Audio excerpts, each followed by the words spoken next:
dan juga punya portofolio income sekian. Baru di situ ya teman-teman generate lagi more money ya untuk di active income-nya ya. Naiklah jabatan ya. Biasanya jadi manajer, sekarang jadi kepala ya. Lama-lama jadi direktur kan nambah terus gajinya. Berarti lifestyle-nya juga bisa meningkat.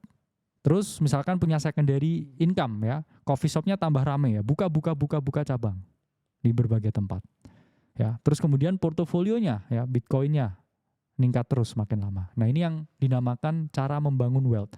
Dan ini enggak serta-merta terjadi dalam waktu semalam ya.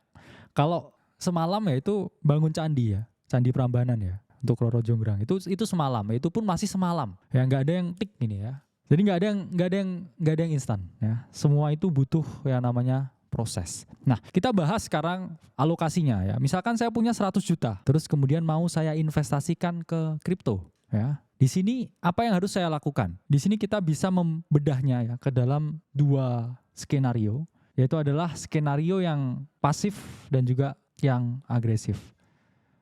Apa itu skenario yang pasif ya? Skenario yang pasif ini misalkan teman-teman alokasikan 100% ini di market spot.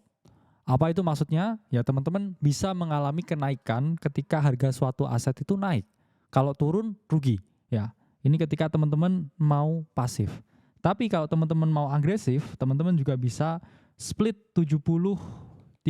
Jadi 70 di market spot, 30-nya di market derivatif. Apa itu market derivatif? Itu adalah market di mana teman-teman bisa berdagang posisi 2 arah ya, posisi naik atau turun. Ketika teman-teman berdagang posisi turun atau sell short, ini ketika harga suatu aset turun, ini teman-teman bisa memperoleh keuntungan. Nah, dulu derivatif ini fungsinya adalah untuk hedge ya, tapi sekarang dijadikan suatu alat untuk spekulasi. Nah, 30% di derivatif ini pun memiliki risiko yang sangat tinggi karena 70%-nya di spot juga, ini juga risikonya tinggi ya. Di kripto ini risikonya itu ada 2. 1 risiko yang tinggi, 2 risiko yang sangat tinggi. Itulah kenapa teman-teman di sini harus memahami. Semua di kripto itu nggak ada risikonya. Selalu ada risikonya ya. Hidup pun juga penuh risiko. Misalkan saya beli kopi ya, kopinya ketumpahan di baju saya, akhirnya saya harus pulang ya, nggak jadi kerja, itu pun juga risiko. Atau saya jalan ya tiba-tiba ketabrak motor ya, itu juga risiko. Ya nggak ada yang tidak ada risiko ya. Ya mungkin mati ya, tapi mati pun juga dimintai pertanggungjawabannya. Jadi nggak ada yang bebas ya, di dunia ini nggak ada yang bebas. Itu yang harus kamu pahami. Nggak ada yang bebas, nggak ada yang selalu enak. Kalau ada enak dikit itu bonus. Ya, jangan mencari justifikasi bahwa oh saya harus selalu menang di kripto, saya harus selalu berhasil. Nggak ada yang selalu berhasil ya. Yang pasti itu mati. Itu harus teman-teman pahami. Nah, di sini ketika teman-teman pasif ya, kecenderungannya ini adalah risk averse ya, orangnya mau menjauhi risiko. Ya ini boleh 100% spot. Itu pun asetnya harus teman-teman pikir ke aset-aset yang relatif ya, risikonya rendah. Itulah kenapa kalau mau pasif, saya risk averse ya. Saya ini masuknya Bitcoin dan juga Ethereum. Kenapa? Karena Bitcoin itu adalah aset yang utama di market dan Ethereum itu adalah aset secondary, tempat di mana berbagai altcoins dibangun. Jadi sama aja beli Ethereum itu membeli indeksnya dari altcoin. Itulah kenapa di sini sangat disarankan kalau pasif ya 100% aja teman-teman di spot Bitcoin Ethereum. Tapi kalau teman-teman di sini agresif ya, saya ini adalah lelaki sejati ya. Saya sering jatuh ketika kecil ya. Saya ini suka menanggung risiko ya. Saya ini tulang punggung keluarga ya.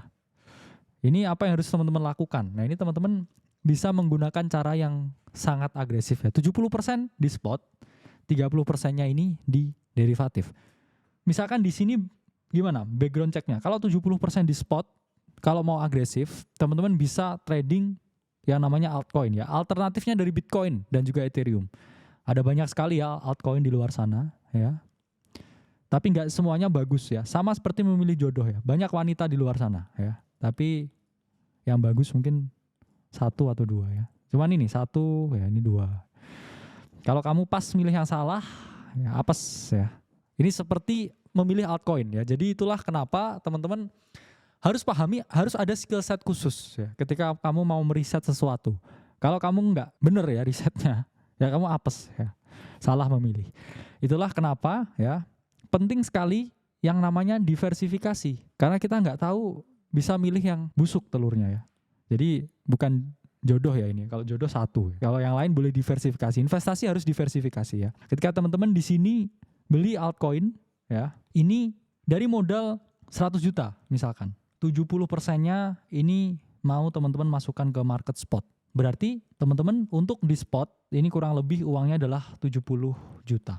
Nah, dari 70 juta ini jangan dibelikan satu altcoin, ya kan?